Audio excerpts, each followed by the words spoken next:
তাই যেহেতু দোল পূর্ণিমা উপলক্ষে এবং পঞ্চম দোল উপলক্ষে আজকে আপনারা কবিগানের আসর বসিয়েছেন, তাই সেই ভগবান শ্রীকৃষ্ণ তথা জগৎগুরু হরির উদ্দেশ্যে প্রণাম জানিয়ে শুরু করব আজকের কবিগান। আরে সঙ্গত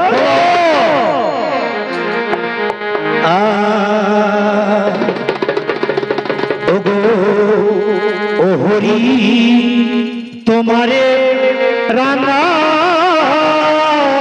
চরণ দেখাও আমারে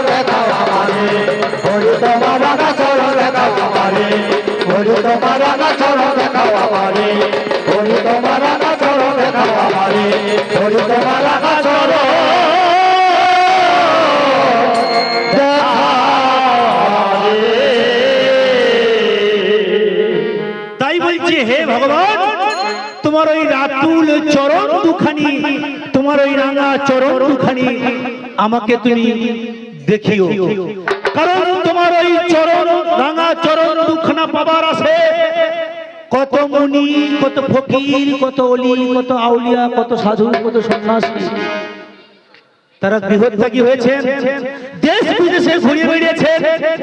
তাই আমার কবি মন বলছে ও তোমার চরণে আছে এই দেশ বিদেশে, ওই আমার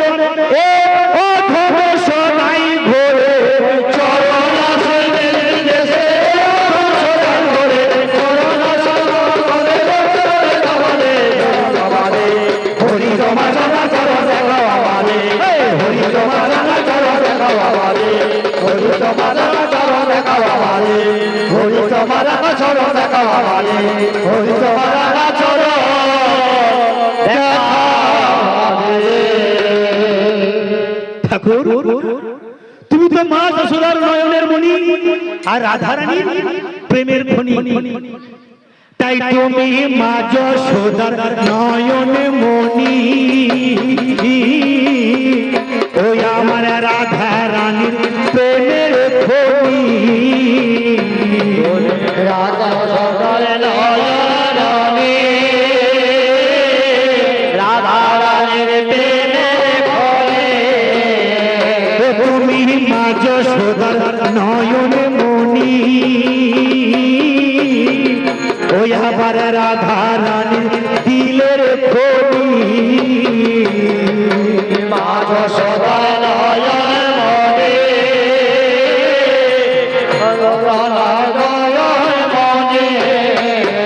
ওই আবার শুনে তোমার বংশী ধরি ও কত তুমি জনার মন হরে, শুনে তোমার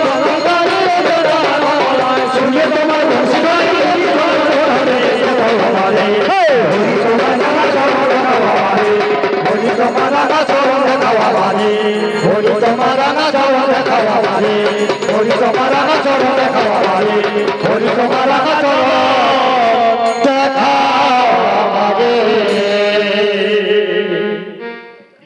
ও তুমি পাণ্ডবদের সহায় হলে, ওই আবার গীতার মাঝে পথ দেখালে, ও তুমি পাণ্ডবদের সহায় হলে,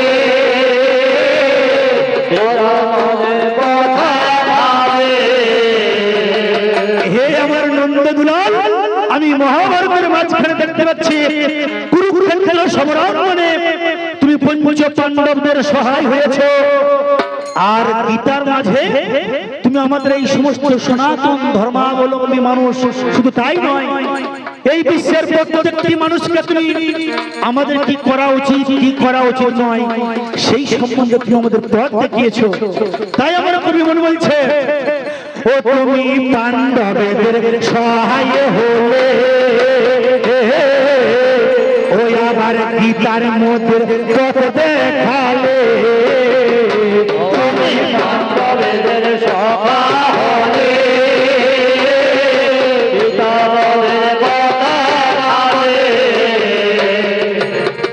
তুমি তো সেই এক কৃষ্ণ, সেই এক কৃষ্ণের বহু বহু প্রকাশ। শাক্তের কাছে তুমি কালী, শৈবের কাছে তুমি শিব, আবার বৈষ্ণবের কাছে তুমি বিষ্ণু, তুমি কৃষ্ণ, আবার ব্রজধামে গোপীদের কাছে তুমি রাধার মাধব। তাই সেই এক কৃষ্ণের বহু রূপের বহু প্রকাশ, যেই কৃষ্ণ সেই কালী। তাই তুমি সাধক রামকৃষ্ণের হাতে প্রসাদ খেয়েছো কোথায়? দক্ষিণেশ্বরে। তাই আমার কবিগণ বলছে, ও তুমি রামকৃষ্ণের প্রসাদ খেলে ওই দক্ষিণেশ্বরে, রামকৃষ্ণের প্রসাদ খেলে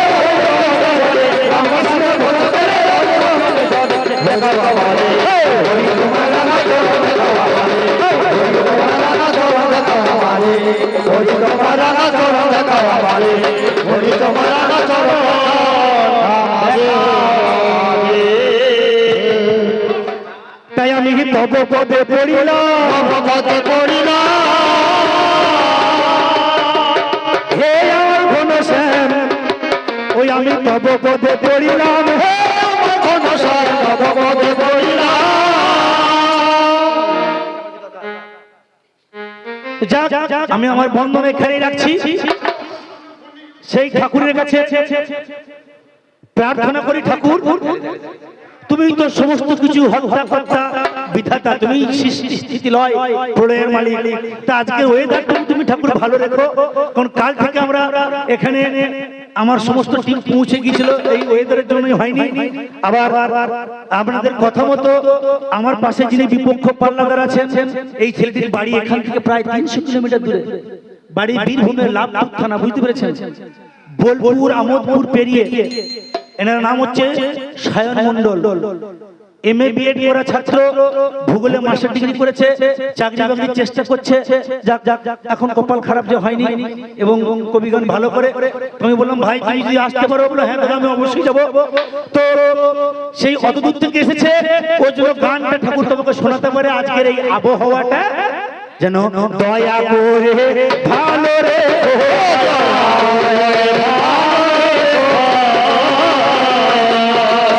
যেন দয়া করে ভালো রে,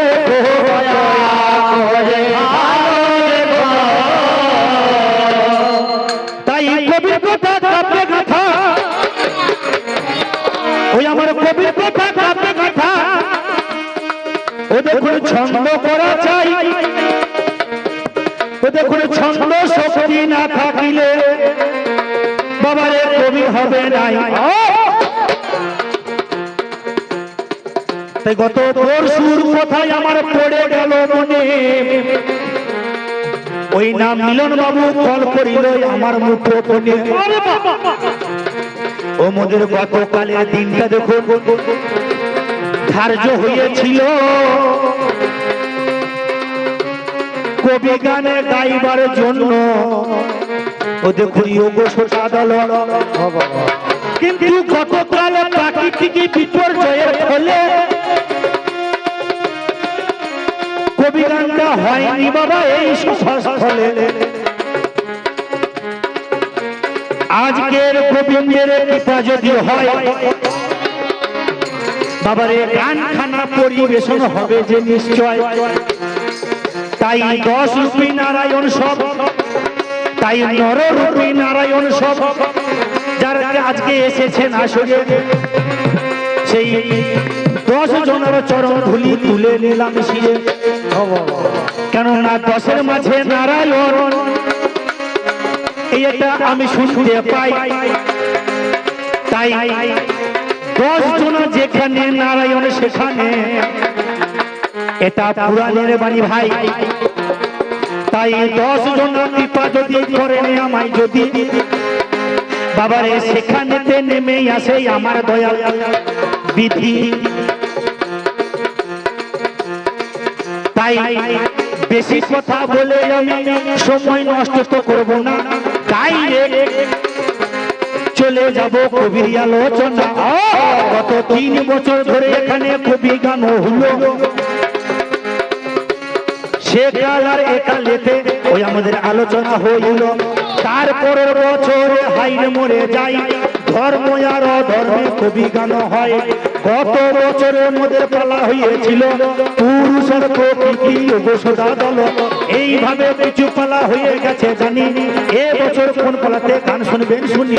কমিটির বাবুরা তাদের কাছে আমি অনুরোধ করি, আরে কোন পালাতে হবে গান এবারে করবেন অর্ডার বরাবরি। গত 3 বছরে 3খানা পালা হয়ে গেছে, এবার আপনারা বলবেন ওই আমার কোন পালাতে হবে গান, কোন পালাতে হবে গান।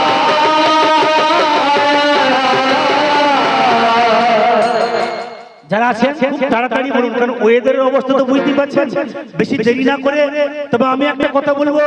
আমাকে মিলন বাবু যখন ফোন করেছিলেন উনি বলেছিলেন যে ভাই এখানে একবারে র মেটেরিয়ালটা চলবে না, কিন্তু গত বছর আপনারা বলেছিলেন যে রং ঢালতে হবে।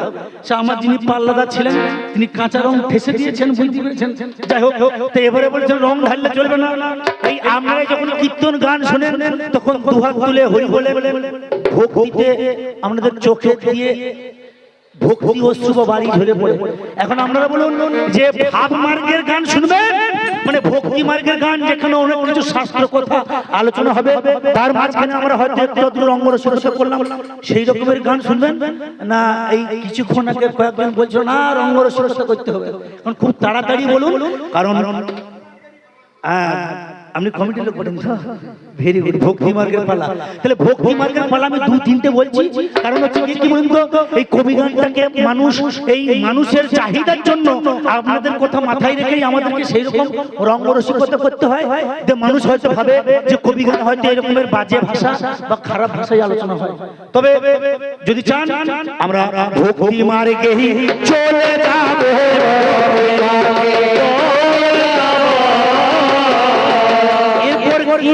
কি রকমের ভক্তি মার্গের পালা আছে আমি গোটা 2 উদাহরণ দিই, আপনারা সেখান থেকে যেটা সাজেস্ট করবেন আমরা সেদিকেই যাব, বুঝতে পেরেছেন? কি রকমের ভক্তি মার্গের পালা না, একদিকে ভগবান অন্যদিকে ভক্ত ভাই, তাহলে ভক্ত আর ভগবানের ভাই যে কবির লড়াই। ওই আমার একদিকে শাক্ত আর অন্যদিকে বৈষ্ণব জানি, এখানে কালী ভক্ত আর বিষ্ণু মানে কৃষ্ণের ভক্ত, এটা মিথ্যা নয় কাহিনী। ওই আমার এই রকমের 2-4টি ভক্তি মার্গের পালা আছে ভাই। এরপরে যে পালাটা করবেন অর্ডার সে পালাতে চালাবো লড়াই। মানে কালী ভক্ত আর কৃষ্ণ ভক্ত মানে শাস্ত্র বৈষ্ণব বলছেন। আরো রামায়ণে আছে রাম রাবণ, মহাভারতে আছে কৃষ্ণ গান্ধারী কৃষ্ণ দুর্যোধন, কিন্তু ওই যারা রামায়ণটি পড়েছেন আর মহাভারত পড়েছেন তারা ছাড়া কিন্তু কেউ বুঝতে পারবে না, বুঝলেন? তাই এই আমার মনে হয় যদি ভক্তি মার্গের পালা শুনতে হয় একদিকে ভক্ত আর ভগবান, আর একদিকে শাক্ত মানে মা কালীর ভক্ত বা শক্তির উপাসনা যারা করেন, আর একদিকে বৈষ্ণব মানে বিষ্ণুর ভক্ত বা কৃষ্ণের উপাসনা যারা করেন, এই পালাটা করলেও খুব ভালো হলো। এবার আপনারা বলুন এবার কোন পালাতে হবে গান, কোন পালাতে হবে গান।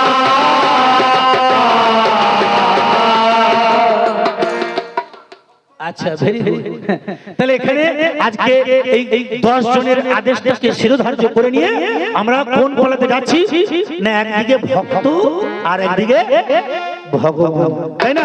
ওই আমরা বসে বসে শুনে জানার ভক্ত আর ভগবান, বসে বসে শুনে জানার ভক্ত আর ভগবান, আমরা বসে বসে শুনে জানার ভক্ত আর ভগবান, বসে বসে শুনে জানার ভক্ত আর ভগবান। তাহলে হে মাননীয় জনকোট, আপনারাই হচ্ছেন আমাদের বিচারক, আর আমরা দুজনেই যে অধম মূর্খ আছি, আমি অধম মানিক ঘোষ, আমার বিপক্ষ পাল্লাদার যিনি ইনি হচ্ছেন যে সায়ন মণ্ডল, বুঝতে পেরেছেন? বয়স আমার থেকেও আরো অনেক কম, শিক্ষিত ছেলে, এমএ পাস করা ছেলে, বুঝতে পেরেছেন? আর আমার পরিচয় তো জানেন, আমি স্কুলে মাস্টারি করি এখানে, কাজে আজকে লড়াইটা খুব ভালো জমবে না, কি বলছেন? তাহলে ভক্ত আর ভগবানের লড়াই ভালো জমবে,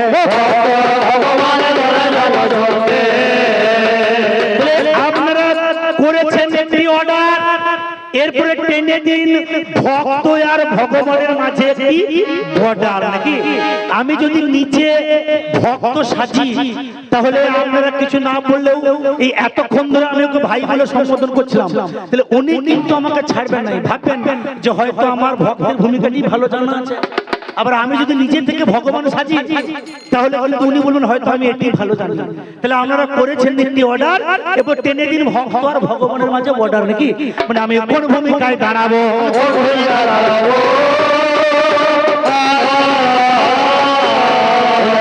ভক্ত হব না ভগবান হবে,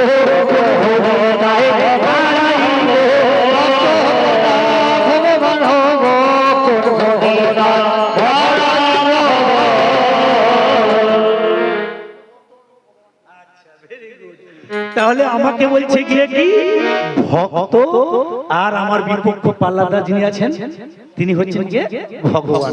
তাহলে হ্যাঁ, এখানে কবিগান হচ্ছে, কাকে কোন রোলটা দিলে ভালো মানাবে ভালো জানে না, কি বলছে? দেখুন আমি কিন্তু সেই অর্থে কোনো ভক্ত নই, বুঝলেন? মানে ভক্ত হওয়ার কোনো যোগ্যতাই আমার নেই। তাই বলছি হে ঠাকুর, তুমি যদি করুণা করো, তোমার করুণা বাড়িয়ে আমার উপর বর্ষিত করো, তাহলে আমি এই 3 ঘন্টা ভক্ত সাজা যে বাসনা আমার মনের মধ্যে রয়েছে বা ভক্তের যে অভিনয়, সেই অভিনয়টা আমি করতে পারি। আর ইনি কিন্তু ভগবান নন, নাকি বলছেন? ইনি ভগবান বলেন কি আমরা দুজনই তো মানুষ। আপনারা আজকে আমাকে ভক্তের ভূমিকায় অভিনয় করতে দিয়েছেন। যাত্রাতে যেমন কোন একজন প্লেয়ার রিহার্সাল দেওয়ার সময় অনুপস্থিত থাকলে তাকে প্রক্সি দিতে হয় তার ভূমিকাটা, তাই আপনারা আমাকে সাজিয়েছেন ভক্ত, আর আমার বিপক্ষ পাল্লাদার যিনি মাননীয় সায়ন মণ্ডল মহাশয়, ওনাকে আজকে ভগবানের ভূমিকায় অভিনয় করার জন্য দিয়েছেন। তাই হে ঠাকুর, তোমরা ওই ভক্তর ভগবানের কথাগুলিকে আমাদের কণ্ঠে বসিয়ে নিয়ে ওই আমার মোহনের মতো বলিয়ে নিও,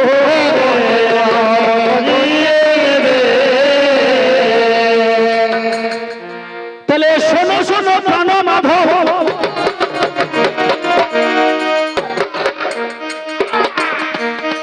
ওই আমার শোনো প্রাণের হরি, এই ভক্তের উপরে দিও কৃপা বাড়ি, ওই আমার পৃথিবীতে 4 রকমের ওদের কোন ভক্ত মোরা পাই, তাই এক এক করে দিয়ে যাব তাহার পরিচয়। তার মধ্যে একটা ভক্ত ওই আমার জিজ্ঞাসু ভক্ত হলো, ওই আমার পাশে আছে ভগবান রূপী শ্যাম চিকন কালো। 4 রকমের ভক্ত আছে, তার মধ্যে 1 রকমের ভক্ত কি না জিজ্ঞাসু স্বভাবের ভক্ত। জিজ্ঞাসু মানে কি? যার মনের মধ্যে নানান ধরনের প্রশ্ন জেগে ওঠে, জিজ্ঞাসা, কোয়েরি, ইনকোয়ারি, প্রশ্ন, কোয়েশ্চেন। তাই আমি বলছি হে আমার ভগবান রূপী শ্যাম চিকন কালো, তোমাকে তো আমি আমার কাছে পেয়েছি। সত্যিকারের ভগবানকে পেতে গেলে যে কত সাধ্য সাধনা করতে হয় সেটা আপনারা জানেন।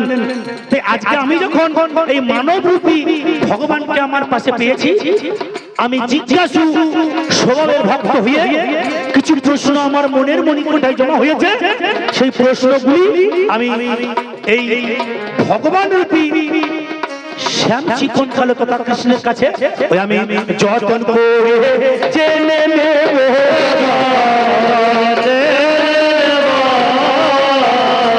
মনের ভাবটা প্রকাশিত যতন করে জেনে নেব, যতন করে জেনে নেব। আমি একদম টু দি পয়েন্টে যাবার চেষ্টা করছি, কারণ প্রাকৃতিক অবস্থা কিন্তু খুব একটা ভালো নয়। তাই ভক্ত 4 রকমের আছে, সেগুলো বেশি ব্যাখ্যা না করে আমি তার মধ্যে একটা ভক্ত জিজ্ঞাসু স্বভাবের ভক্ত, হে ভগবান, আমি তোমার কাছে জানতে চাইছি, আমার মনের মধ্যে কিছু প্রশ্ন জেগে উঠেছে, জানার বাসনা। ভগবান কাকে বলে? এই যে ভগবান শব্দটির মধ্যে আমরা চারটি বর্ণ পাচ্ছি, ভগ, ভগ আর বয়াকার দন্তনবান ভগবান।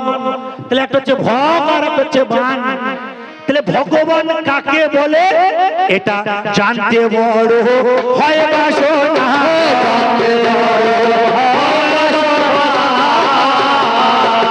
তুমি করে যাবে আজ আলোচনা, জানতে বড় হয় বাসনা।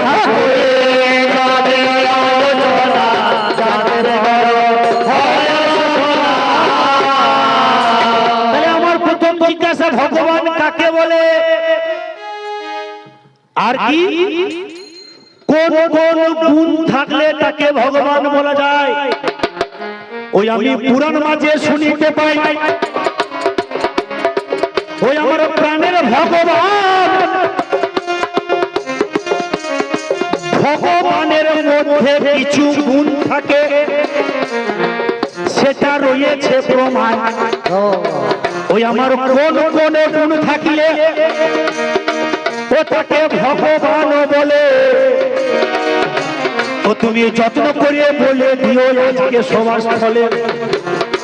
ওই আমার কোন গুণটা থাকলে পরে ও তাকে ভগবান বলা যায়, ও তুমি যত্ন করে ভক্তকে আজকে জানাবে আমায়। তাহলে দ্বিতীয় নম্বরে জিজ্ঞাসা হলো, ওই আবার কোন কোন গুণ থাকলে ভগবান বলা যায়? ওই আমার স্বামী চিকন কালো। তাহলে শোনো শোনো ভগবান, ওই আমি তোমার কাছে গাই, আরে দুটি প্রশ্নের সমাধান ও তুমি দেবে। আমার শুনতে বড় হয় বাসনা,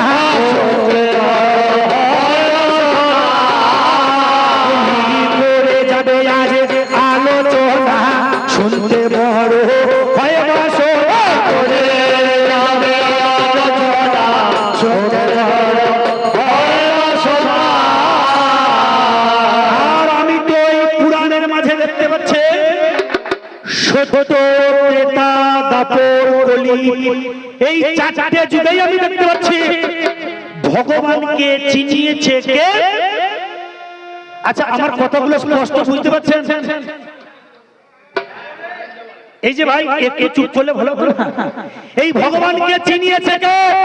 যুগে যুগে, দেশে দেশে, কালে কালে ভগবানকে চিনিয়েছে কে?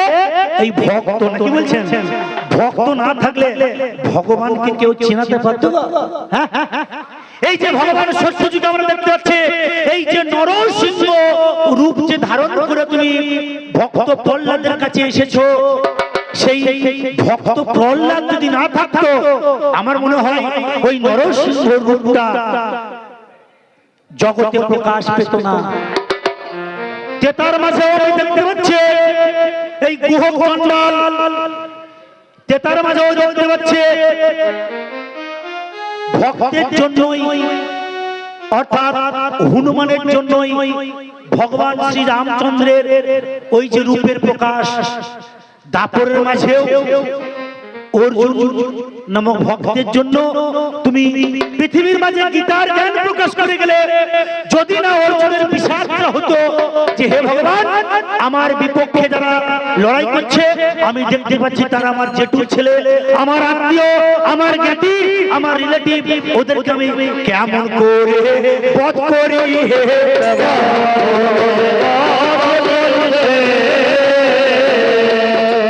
তাই অর্জুনের বিশেষ যুগে কাটাবার করে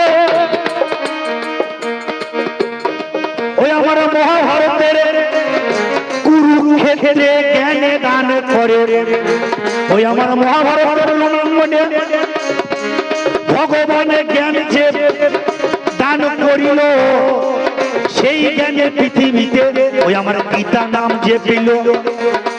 তাহলে দাপর যুগের মাঝেও আমি দেখিবারে পাই ভক্তের জন্যই আমার গীতা যে গীতার জন্ম হয় ওই আমার কলি যুগের মাঝখানে ওই নবদ্বীপে হাই দুইজনা মাতাল ছিল জগাই আর মাধাই সেই দুইজনা মাতাল বাবা ওই আমার মদ্যপান করে ওই আমার জগাই মাই ওই আমার জগাই মাধাই নামে ধরে জানাই ধারা ধরে ওই আমার গৌরাঙ্গ মহাপ্রভু আর নিত্যানন্দ জানি সেইখানে চলে গেল ওই আমার প্রাণের গুণমণি ওই আমার জগায়ার মাধাইয়ের কাছে ওই আমার নাম গাহিতে গেল নবানেতে গেল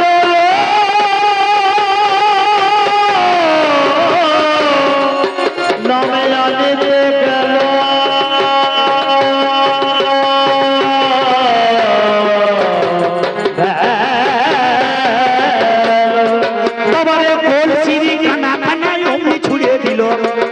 আমার গোল সিঁড়ি খানা খানা ছুড়ে দিল ভাই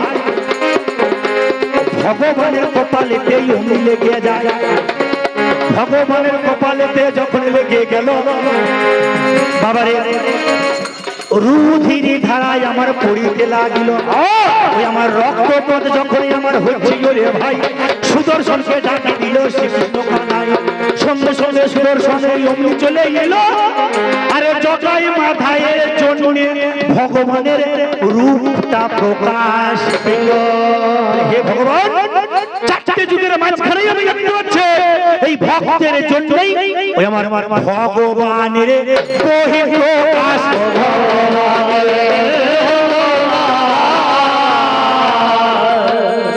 ভক্তের জন্যই ভগবানের বহিঃপ্রকাশ আমি তো কোন যুগের মাঝখানে দেখতে পাচ্ছি না যে ভগবানের জন্য ভক্ত আজকে ভক্তের জন্যই ভগবান না কি বলছেন এই যে আমরা এই ঈশ্বরপুর গ্রামে যে পঞ্চম দল আর মেদরা সরি দুঃখিত ভুলিয়ে যাই কি মেদরা ঈশ্বরপুর পাশাপাশি তো এই যে মেদরা গ্রামে যে আমরা পঞ্চম দল উপলক্ষে যে হরিনাম সংকীর্তনের যে আয়োজন করেছিলেন এবং যে কবিগানের যে আসর বসিয়েছেন আছে বলুন যদি এই ভালো মনের মানুষ যারা ভক্ত যারা আপনারা যদি হরিনাম সংকীর্তনের আয়োজন না করতেন এই ভগবানের নামটা হতে পারবো হ্যাঁ তাহলে ভগবানকে চেনাচ্ছে কে ভগবানকে চেনাচ্ছে ভগবানের নাম প্রকাশ করছে কে ভক্ত তাহলে আমি দেখতে পাচ্ছি পুরাণের মাঝে ভগবানকে যুগে যুগে দেশে দেশে কালে কালে চিনিয়েছে কে না ভক্ত চিনিয়েছে ভক্ত চিনিয়েছে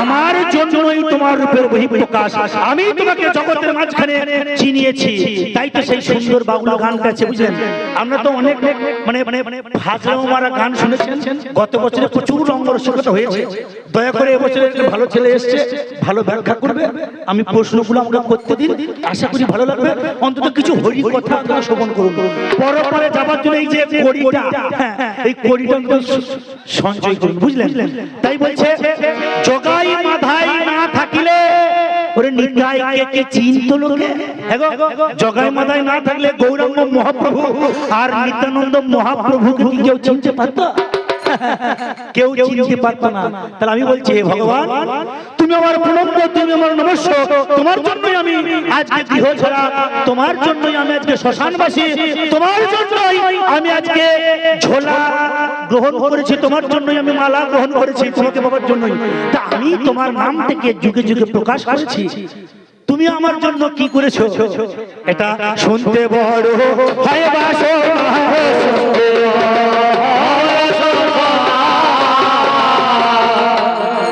পালাগুলো একদম ছোট ছোট করতে হবে নাকি বলছেন একদম মাপিক একদম তাহলে ভগবান কাকে বলে কোন কোন গুণ থাকলে তাকে ভগবান বলা যায় আর আমি তো দেখতে পাচ্ছি সত্য ত্রেতা দাপর কলি চারটে যুগের মাঝখানে ভক্তের জন্যই ভগবানের বহিঃপ্রকাশ। সোজা কথায় ভক্তই ভগবানকে চিনিয়েছে। তো কোন জায়গায় ভগবান ভক্তকে চিনিয়েছে, কোন জায়গায় ভগবান ভক্তকে রক্ষা করেছে, তুমি এই কয়েকটা প্রশ্নের মীমাংসা তুমি আমার কাছে দিয়ে যেও। আমি জিজ্ঞাসু স্বভাবে ভক্ত হয়ে আজকে তোমার কাছে জানতে চাইছি। এই দু চারটে প্রশ্ন করে আমি ছোট করে আসরটা রাখছি। মেঘের অবস্থা ভালো নয়, উনি দু চারটে কথা বলে আবার আমাকে প্রশ্ন করে গেলে সেগুলো বলে আমরা প্রয়োজনে দুবারের জায়গায় আমরা তিনবার উঠবো না, কি বলছেন? ছোট ছোট করে, তারপরে যদি চান তো বলগান হবে নাকি? তাই বলছি, হে ভগবান, তোমার ওই রাঙা চরণ দুখানি পাবার জন্য আমার মনে বড় ব্যাকুলতা। আমাকে হে ঠাকুর, আমাকে যেন যুগে যুগে এইরকম করে কৃষ্ণ ভক্ত করে, এই রকমের কালী ভক্ত করে, এই রকমের ভগবান ভক্ত করে পাঠিও। তাই সঙ্গ ওই আমি আসিব যাইব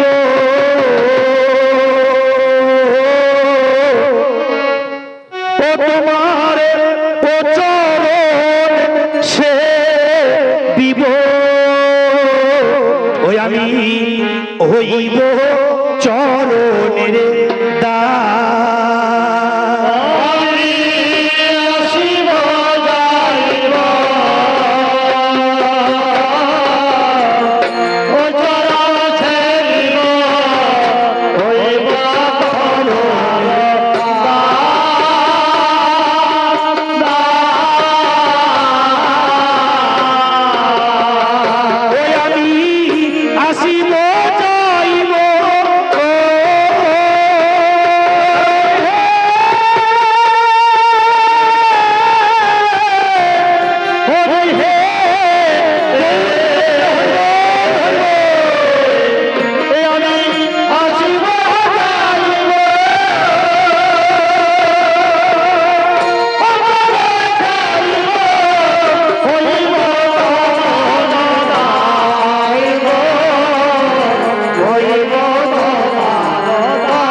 তোমার ভক্ত হয়ে, তোমার দাস হয়ে এই পৃথিবীতে আমি যেন আসতে পারি।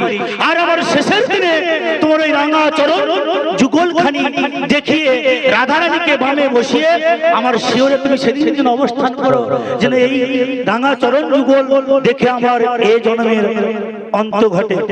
তাই আমি এই পর্যন্ত হলাম ক্ষান্ত, ওই আমার রাধা কান্তশ্বরী আরে গৌর প্রেমানন্দে দুহাত তুলে বলুন হরি হরি।